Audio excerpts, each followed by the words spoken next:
পশ্চিমবঙ্গের দক্ষিণ প্রান্তে অবস্থিত সুন্দরবন নদী খাড়ি আর ম্যানগ্রোভের অরণ্যে ঘেরা এক ভূখণ্ড।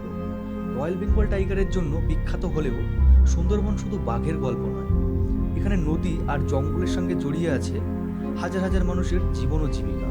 জোয়ার ভাটা, ঝড়জাঙ্গা আর প্রকৃতির নানা প্রতিকূলতার মধ্যেই এখানকার মানুষ প্রতিদিন জীবনযাপন করে। সুন্দরবন আসলে শুধু একটি জঙ্গল নয়, এটা প্রকৃতি আর মানুষের সহাবস্থানের এক জীবন্ত গল্প।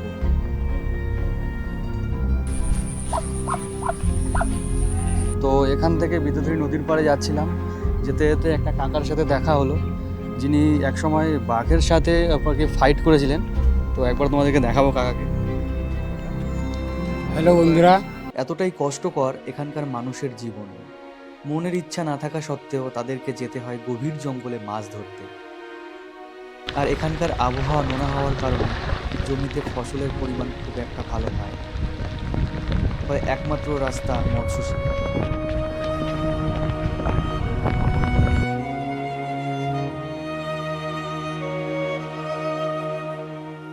তো এখন সময় হচ্ছে 10:50। তবে আজকের জার্নিটা শুরু হচ্ছে জঙ্গিপুর স্টেশন থেকে শিয়ালদার উদ্দেশ্যে। আমার ট্রেন ছিল 10:46-এ। জানি না ট্রেন কখন আসবে, বাট হোয়ার ইজ মাই ট্রেনে সময় দেখাচ্ছে 11:13। আজ জার্নিটা একটু লম্বা, তবে সামনে যে এক্সপিরিয়েন্সটা ওয়েট করছে তার কাছে এই জার্নিটা কিছুই না।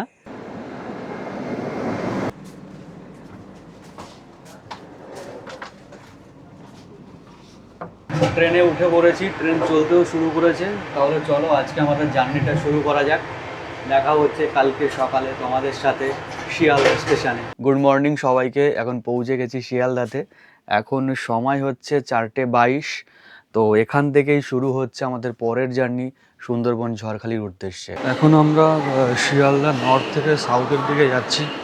টিকিট কাটবো এখান থেকে। ক্যানিংয়ের ভাড়া হচ্ছে 15 টাকা।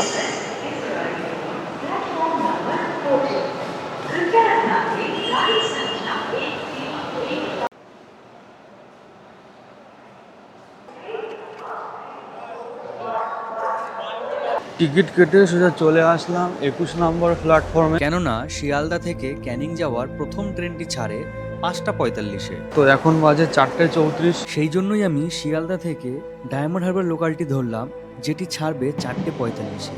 আর আমি চলে যাব সোজা সোনারপুরে।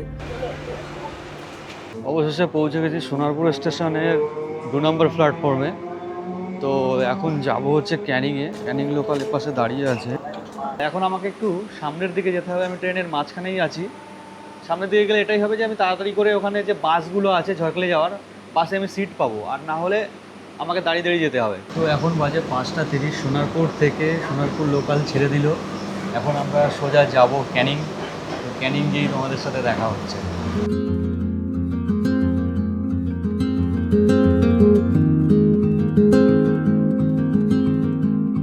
স্টেশন থেকে বেরিয়ে এদিকে একটা রাস্তা চলে যায় বারুইপুরের দিকে, আর এদিকে যে রাস্তাটা চলে যাচ্ছে এটা ঝড়খালির ওই সামনেই বাসগুলো দাঁড়িয়ে থাকে। তো ঝড়খালির বাস একটু আগেই আসলো। ঝড়খালির বাসের উপরে বসে আছি একদম পিছনের সিটে। এত সকাল সকাল আসার পরেও জানলার কাছে কোনো সিট পাইনি। জাস্ট একবার লুকে জানলার পাশের সমস্ত সিটগুলোতে সবাই বসে পড়েছে। পিছনের একটা সিট ফাঁকা ছিল, সেখানে এসে বসলাম যাতে সিনারিটা খুব সুন্দরভাবে দেখতে পাই। ক্যানিং থেকে বাস ছেড়ে দিল 6:46, মানে শিয়ালদা থেকে যে ক্যানিং লোকালটা এসেছিল তার প্যাসেঞ্জারও তুললো, তারপরেই বাসটা ছাড়লো আর কি। একটা সময় ক্যানিংয়ের এপার থেকে ওপার যাওয়াটা কিন্তু মোটেও সহজ ছিল না, কারণ তখন মাতলা নদীর উপর কোনো ব্রিজ ছিল না। এপার থেকে ওপার যেতে ভরসা ছিল একমাত্র নৌকা, আর সেই সময় মাতলার মুখ ছিল খরস্রোতা। কিন্তু আজ এখানে দাঁড়িয়ে দেখলে ছবিটা একেবারেই অন্যরকম লাগে। বছরের পর বছর পলি আর বালি জমতে জমতে তৈরি হয়েছে নতুন এই চর, আর এই চরেই ধীরে ধীরে গড়ে উঠেছে ম্যানগ্রোভের জঙ্গল। একটা নদী কিভাবে সময়ের সঙ্গে নিজের চেহারা বদলে দেয়, ক্যানিংয়ের এই মাতলা নদী তারই জীবন্ত উদাহরণ। এইসব দেখতে দেখতে আর নোনা আবহাওয়া গায়ে মাখতে মাখতে অবশেষে এসে পৌঁছালাম ঝড়খালিতে। আমি এখন দাঁড়িয়ে আছি সুন্দরবনের বিদ্যাধরী নদীর বাঁধের উপরে। আমার বাম পাশে দেখতে পাচ্ছ এই যে বিদ্যাধরী নদী, আর ঠিকই তার অপোজিট সাইডে সুন্দরবনের ঝড়খালি অঞ্চলের 3 নম্বর গ্রাম। আর এই যে বাঁধটা দেখতে পাচ্ছ এটা সম্পূর্ণ মাটির বাঁধ। তো এখানে বর্ষাকালে যে সমস্ত ঘূর্ণিঝড়গুলো আছড়ে পড়ে তার ফলে নদীতে জলের স্তর বেড়ে যায়। আর কোনো কারণে যদি এই মাটির বাঁধ ভেঙে একবার জল লোকালয়ে চলে যায় তাহলে এখানকার মানুষের আর দুশ্চিন্তার শেষ থাকে না। তো এই সব কারণেই আমরা সুন্দরবন শীতকালে যেতেই বেশি পছন্দ করি। আমরা এখন আছি ঝড়খালি 3 নম্বরে। তো এখান থেকে বিদ্যাধরী নদীর পাড়ে যাচ্ছিলাম, যেতে যেতে একটা কাকার সাথে দেখা হলো, যিনি একসময় বাঘের সাথে কি ফাইট করেছিলেন। তো একবার তোমাদেরকে দেখাবো কাকাকে। দেখো কাকা। হ্যালো বন্ধুরা, বাঘের সাথে আমার হয়েছিল। আমার এই পাশের বাড়ি কাকা, ওকে ধরেছিল বাঘে। আমি গেছিলাম ছাড়াতে গিয়ে আমার এই মুখে আঘাত, মুখে, তারপর কানের সাইডে 2 সাইডে আছে। তখন বাঁচাতে পারিনি, নিয়ে আসছিলাম ফিরে। এই বাড়ি কাকা না ছিল? হ্যাঁ হ্যাঁ, সন্তোষ। এই বাড়ির একজন যিনি ছিলেন কাকার আর কি বেস্ট ফ্রেন্ড, তো ওনাকে বাঘে ধরেছিল। আর কাকার বাড়ি হচ্ছে এটা। এটা বসছি ওখানে পোঙা না, ওদের সরে পোঙা দাও।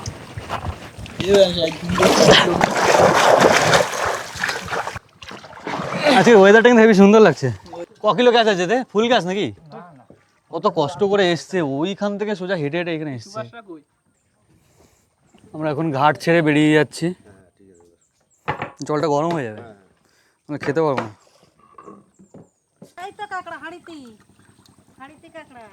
এই সব কাঁকড়া মেরে যাচ্ছে।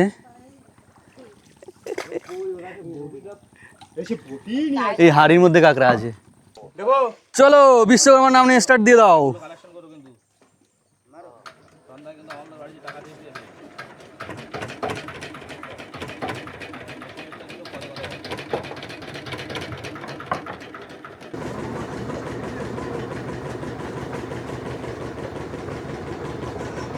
অবশেষে আমরা বিদ্যা নদীর খাল থেকে বেরিয়ে গেলাম। চারিদিকে শুধু নদী আর নদী দেখতে পাচ্ছ। আমরা এখন বোট চালিয়ে যাচ্ছি, আর ভাটা না হওয়া পর্যন্ত, মানে পুরোপুরি ভাটা না হওয়া পর্যন্ত এরকম কুল ধরেই বোট চালাবো। আর কোনো একটা ছোট খাল দেখে সেই খালের ছায়ার মধ্যে আমরা দাঁড়াবো, দিয়ে রান্নাটা কমপ্লিট করব। তারপর যেটা বলছিলাম, ভাটা হয়ে গেলে আমরা ওই দ্বীপে যাব, ওখানে গিয়ে মাছ ধরবো। সব মিলিয়ে আজকের দিনটা সত্যি একটু অন্যরকম লাগছে, কেননা এরকমভাবে সুন্দরবনকে খুবই কম বারই দেখেছি।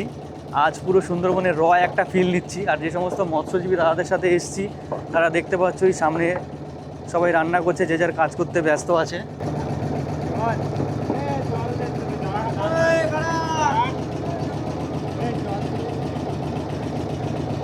এই যে কিছু দাদাদেরকে দেখতে পাচ্ছ, এরাও সবাই আমাদের মতন ওরকম ওয়েট করছে। ওরাও আশা করি মাছ ধরবে। এই কি বলছে? জল যাচ্ছে, তাহলে জল দে। আর আমরা খাবো কি তারপরে? ও আমাদের রান্না বান্না রয়েছে। আচ্ছা, ওদের জল শেষ হয়ে গেছে, পাশে কল আছে, তো ওরা উঠে যাবে না, সেই জন্য আমাদের কাছে জল চাইছিল। তো আমাদের নৌকার দাদারা বলছে জল দেবো না, ওরা উঠে গিয়ে নিয়ে আসুক। আর আমাদের জল শেষ হয়ে গেলে আমরা খাবো কি?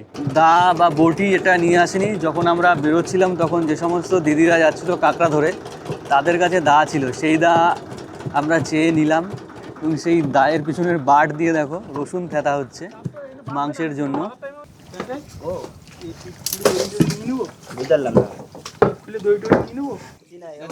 এই জায়গাটা ছায়া, এই গাছটা দেখে আমরা দাঁড়িয়েছি। এখানে কিছুটা সময় আমরা ওয়েট করবো। ওপাশে রান্না হচ্ছে, চলো ওপাশে যাবো। কোথা থেকে যাচ্ছি জাস্ট দেখো, পড়ে গেলে সোজা নদীতে পড়বো।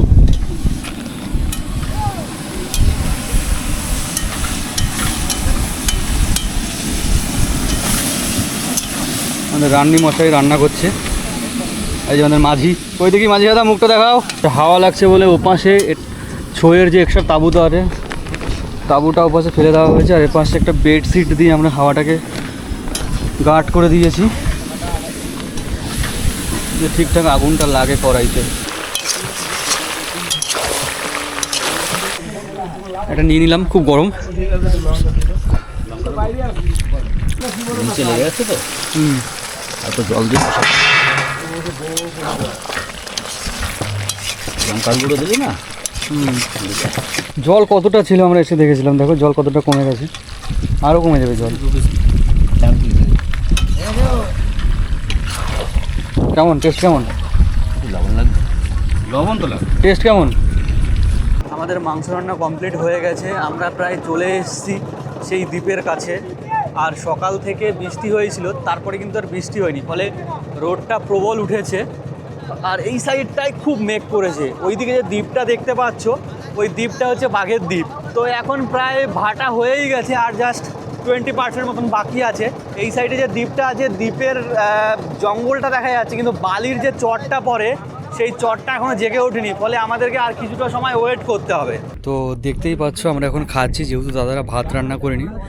ওরা দুপুরে ভাত খায় না, যখন জাল ফেলে ওরা মুড়ি নিয়ে আসে আর কোনো কিছু রান্না করে খেয়ে নেয়। আমি আসছি ওদের সাথে, সেই জন্য ওরা মাংস কিনেছিল। আমাদের প্রথম জাল খাপ অলরেডি দিয়ে দিল। কতটা জলে আমরা নেমে গেছি দেখতে পাচ্ছ তোমরা। মাছ হবে, প্রচুর জোরে বৃষ্টি আসছে, ওই সাইডে দেখা যাচ্ছে।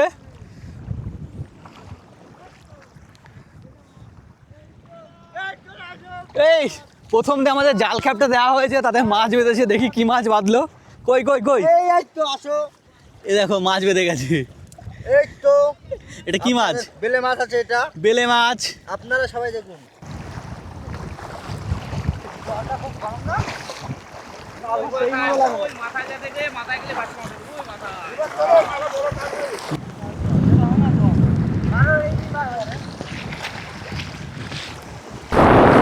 হলো হলো হলো হলো।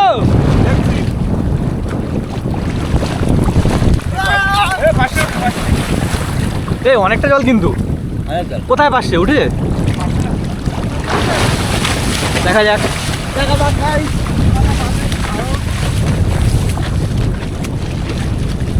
এই বড় মাছ বাঁধবে না, ছোট ছোট মাছ বাঁধছে। এই পাশে একটা মাছ, এই পাশে একটা মাছ, চুনিপুটি।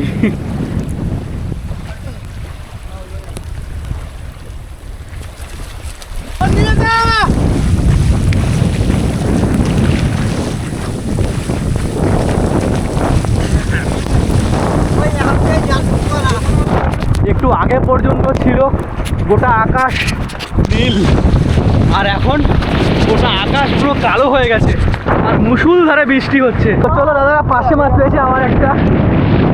এই সেই পাশে মাছ। আর কোথায়? ও ভাই, এই দাদার হাতে মাছের ব্যাগ। ওই দেখো জাল খ্যাপ দিয়ে দিল।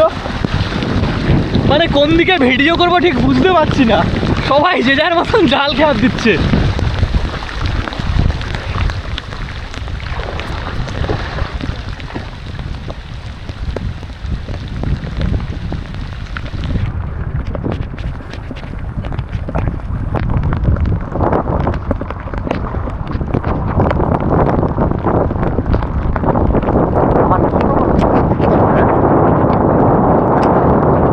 ছোট মাছ, একটা দুটো। ও দারুণ লাগছে। নদীর এই কাদা চড়ে মাছ ধরাটা খুব কষ্টের। হাঁটু সমান কাদায় দৌড়ে দৌড়ে মাছ ধরতে হয়, আর কাদার মধ্যে প্রচুর কাঁটা থাকে এবং তার সাথে সাথে পচে যাওয়া শামুকও থাকে, যার কারণে পা কেটে যাওয়ার সম্ভাবনা খুবই বেশি।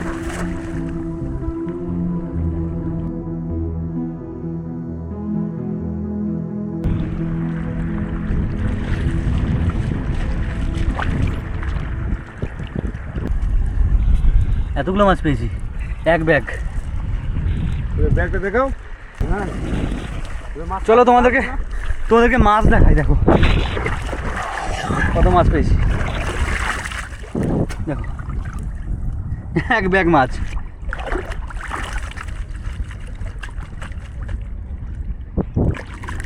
এগুলো কি মাছ? গাবদানা। গাবদানা।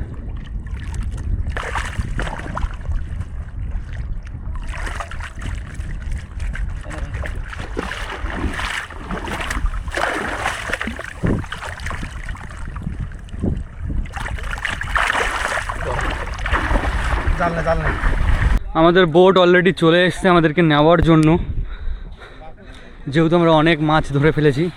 আর এখন তোমাদেরকে দেখাবো সেই মাছ আমরা কিভাবে রান্না করি এবং খাই।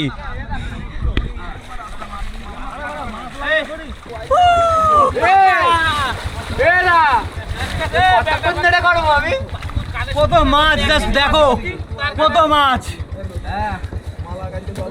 এই ফিল্ডটা একমাত্র এই দাদাদের জন্য দিতে পেরেছি, নাহলে হতো না। তুই চল যা, চলে চলে আমি করে দিচ্ছি সব। করে দিচ্ছি আমি। তো বললাম 1 কেজি মাছ রাখতে দিচ্ছি। আমরা যে মাছ ধরেছিলাম, মাছে হলুদ মাখানো হচ্ছে। একটা খোলা হাত তেল আছে ওটা দে।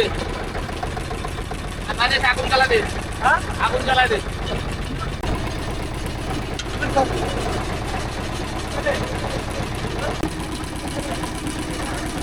আমরা কোথায় কই দিবে?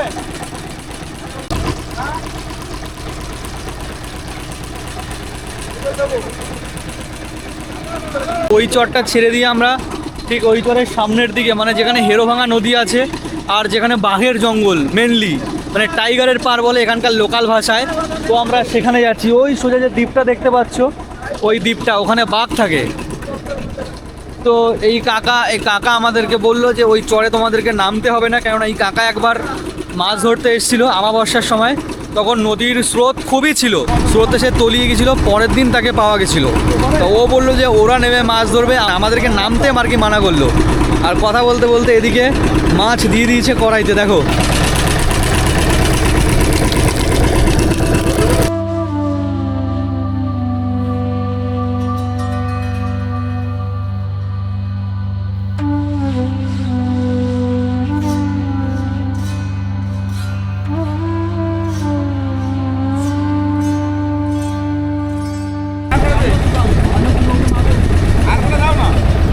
ও ভাই,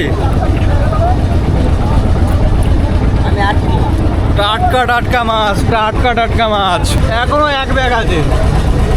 মানে সুন্দরবনে আসলে তোমরা মাছ কিন্তু খেয়ে শেষ করতে পারবে না।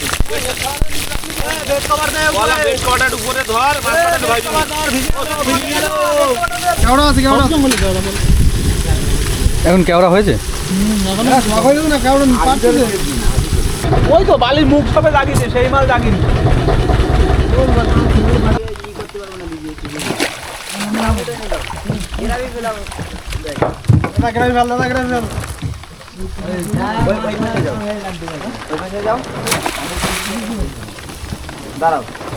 বলছি কতক্ষণ লাগবে?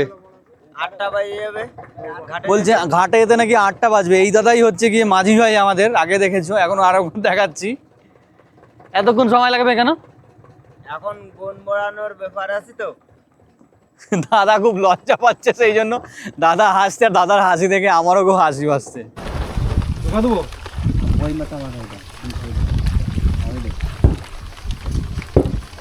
এইটাই বাধা দিবে। ওই তো মাছ, তো এই মাছ সব কাপ জানা। কই দেখি দেখি মাছ দেখি। না না চলে ও না, এই যে মাছ ধরতে গিয়ে দাদার একটা কাঁকড়া পেয়েছে।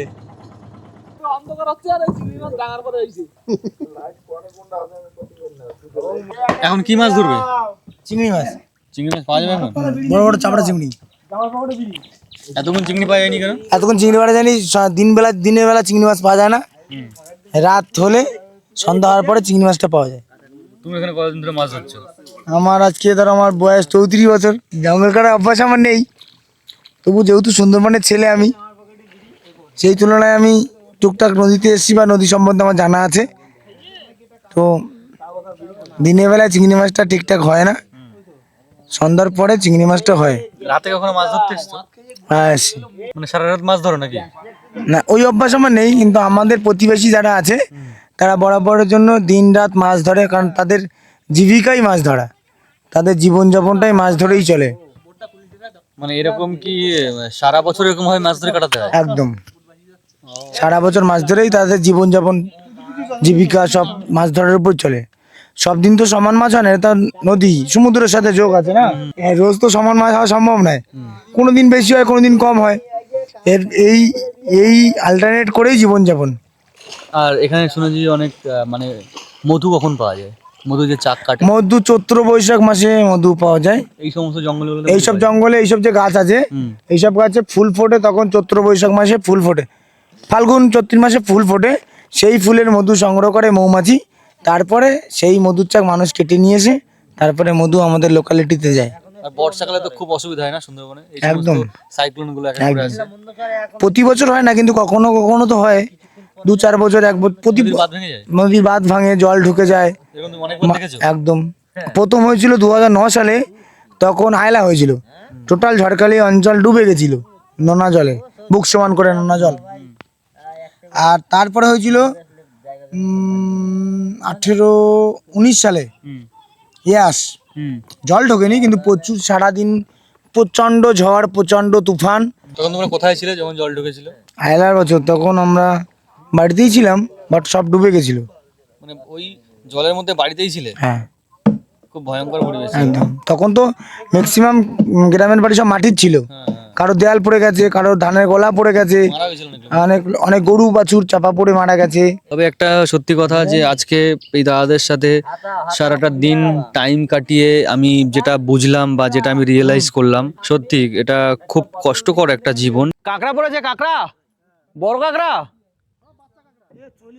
ও বাচ্চা কাঁকড়া পড়েছে। আজকের ভিডিওটা এই পর্যন্ত। জানি না ভিডিওটা তোমাদের কেমন লাগবে। যদি ভিডিওটা ভালো লেগে থাকে তাহলে অবশ্যই ভিডিওটা লাইক করে আর কমেন্ট করে জানিও, সাবস্ক্রাইব করে দিও, যেহেতু তোমরা যারা যারা নতুন আছো এরকম ভিডিও পাওয়ার জন্য। মানে কাল আমরা একটা জার্নি শুরু করব, সেটা ওয়েস্ট বেঙ্গলের শেষ প্রান্ত সুন্দরবন থেকে ওয়েস্ট বেঙ্গলের একদম টপে দার্জিলিং পর্যন্ত।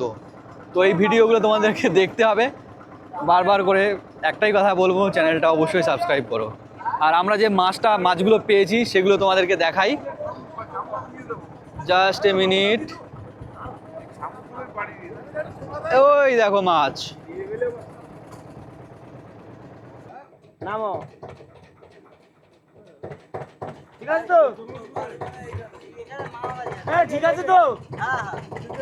Tata tata tata.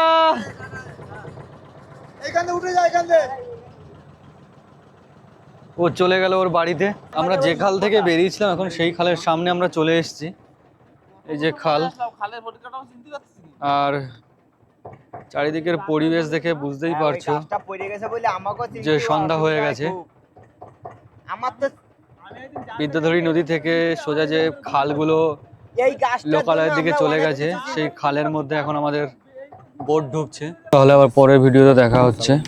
এখানে টাটা, বাই বাই সবাইকে, ভালো থেকো সবাই।